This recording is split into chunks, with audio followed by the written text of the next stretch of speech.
असूनही शासन फक्त आश्वासनं देत असल्याचा आरोप. महाराष्ट्र पाणी देणार नसेल तरी या गावांना कर्नाटकमध्ये जाण्याची परवानगी देण्याची मागणी.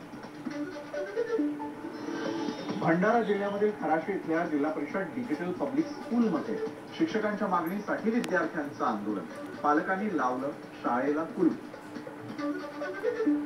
नांदेडच्या भोकर तहसील कार्यालयावर युवक काँग्रेसच्या वतीनं बैलगाडी मोर्चा. शेतकऱ्यांच्या उत्पादनाला चांगला भाव मिळावा यासाठी शेतकरी रस्त्यावर.